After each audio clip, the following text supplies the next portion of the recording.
moments ago, President Trump saying this about the outcome of the current talks with Iran. How are the talks going with Iran? Are the problem? No, I'm not. I'm not happy with the fact that they're not willing to give us what we have to have. So I'm not thrilled with that. We'll see what happens. We're talking later. We'll have some additional talks today. But no, I'm not happy with the way they're going. So a lot of urgent movement on this story today.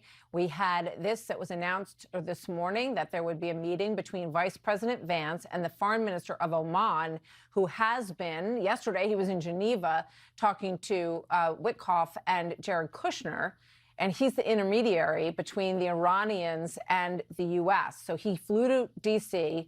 to meet with Vance today, the vice president. So there's just a lot of movement, a lot of discussion here. We also had a confirmation of the trip that's coming up, we're told, to Israel. Secretary of State Marco Rubio will be going there on Monday, we're told. So what does that mean? That Rubio is now on his way to Israel, and that won't happen until Monday. Is that true? Is there a different sequence of events? We don't know at this point.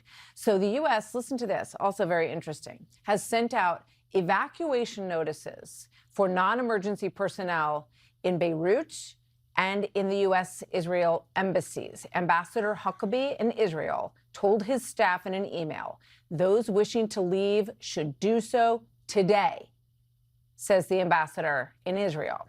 Iranian activist Masih Alinejad, who knows all of this situation very, very well, joins me in a moment. First to Chief National Security Correspondent Jennifer Griffin in Washington as we try to read the tea leaves here of where all of this is heading. Hi, Jen. Hi, Martha. Well, President Trump told reporters he has not yet made up his mind to use military force against Iran, but there are a lot of clues that suggest he has. Notably, when asked if the U.S. would strike, he touted past military actions which were swift, decisive, and led to no U.S. casualties. This time, however, may be different.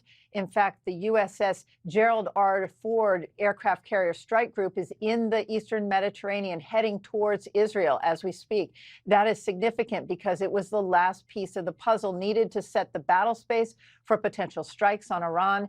The Ford would likely be in play to protect Israel. For the first time ever, the U.S. has positioned a squadron of F-22 fighter jets at Ovda Air Base in southern Israel. Those F-22s can't remain on the ground for too long without having maintenance problems. The message today from U.S. Ambassador Mike Huckabee to non-essential embassy personnel and their families was blunt. Now is the time to leave while there are still commercial flights. A last-minute effort at diplomacy, as you mentioned.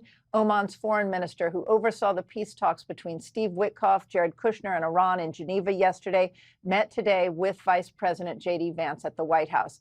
Navy Admiral Brad Cooper, the CENTCOM commander, briefed President Trump in the White House yesterday on potential military options targeting Iran. The battle space, Martha, is essentially set. Now it is up to the president as to the scope and scale of the strikes. Martha. Interesting. The meeting with Admiral Cooper, as part of that, he is an expert on Iran and on the layout in the Middle East. So clearly an important voice in all of this. Jennifer, thank you. Hey, Sean Hannity here. Hey, click here to subscribe to Fox News YouTube page and catch our hottest interviews and most compelling analysis. You will not get it anywhere else.